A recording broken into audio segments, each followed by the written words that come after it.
एकल बिंदु आवेश के कारण वैद्युत क्षेत्र की तीव्रता का व्यंजक प्राप्त करेंगे हम। सबसे पहले हम मान ले रहे हैं कि देखो, माना कोई बिंदु O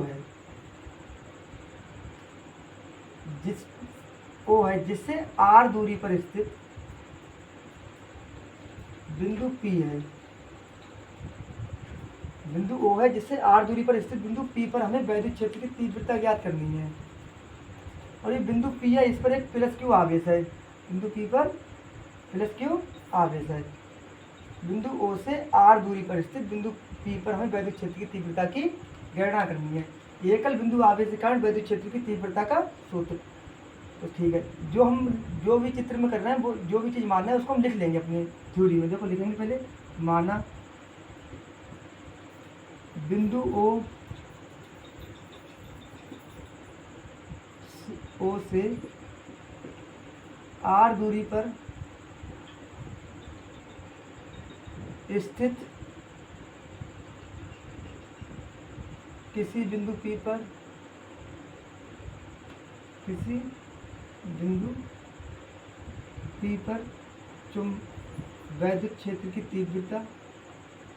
वैद्युत क्षेत्र की तीव्रता की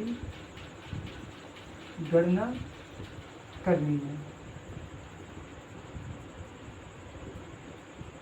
जब भी हमें किसी भी चीज़ की गणना करें, चुंबकीय क्षेत्र किसी चीज़ की, तो हम एक धन परीक्षण आवेश मान लेते हैं जो होता है Q0। हम बिंदु P पर एक आवेश मान लेंगे जो होता है Q0। एक धन परीक्षण आवेश होता है, हम इसके लिए मान लेंगे Q0। अब प्लस Q आवेश और Q0 आवेश के बीच में वैद्युत बल कार्य करेगा, तो हम लिखेंगे प्लस Q आवेश व Q0 आवेश के बीच लगने वाला वैद्युत बल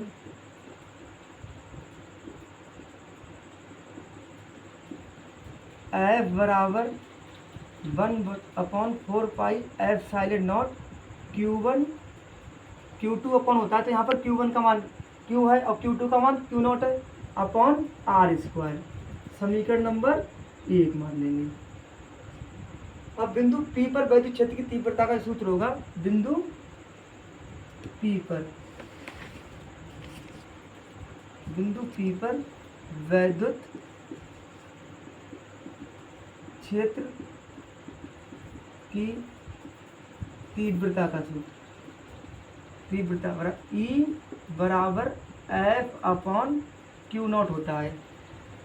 हम यहाँ से समीकरण 1 से F का मान यहाँ पर इसको समीकरण नंबर 2 मान लीजिए, तो समीकरण 1 से समीकरण 2 में F का मान रखेंगे हम। देखिए E बराबर F का मान कितना है, 1/4 पाई एप्सिलॉन Q0 बटे R², और अपॉन में कितना है Q0।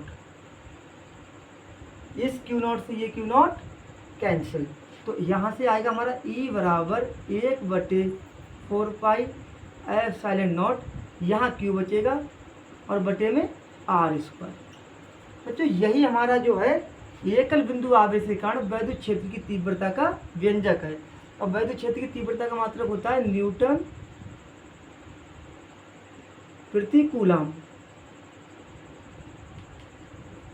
दोबारा समझिए, एकल बिंदु आवेश के कारण वैद्युत क्षेत्र की तीव्रता का व्यंजक हम सबसे पहले मानेंगे। माना तो एक बिंदु O है जिस पर एक प्लस Q आवेश है, उस प्लस Q आवेश से R दूरी पर स्थित बिंदु P पर हमें वैद्युत क्षेत्र की तीव्रता की गणना करनी है। हमने माना बिंदु एक O है, O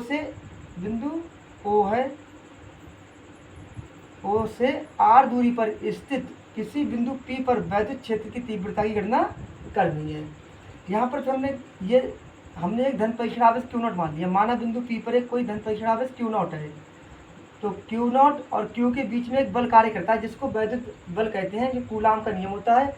तो प्लस Q और Q0 के बीच में लगने वाला बल जो होगा प्लस Q व Q0 के आवेश के बीच लगने वाला वैद्युत बल F बराबर 1/4 पाई एप्सिलॉन Q0 बटे R²। समीकरण नंबर 1। अब यहाँ पर बिंदु E पर वैद्युत क्षेत्र की तीव्रता होगी, एक सूत्र होता है बिंदु P पर वैद्युत क्षेत्र की तीव्रता E बराबर F अपॉन Q।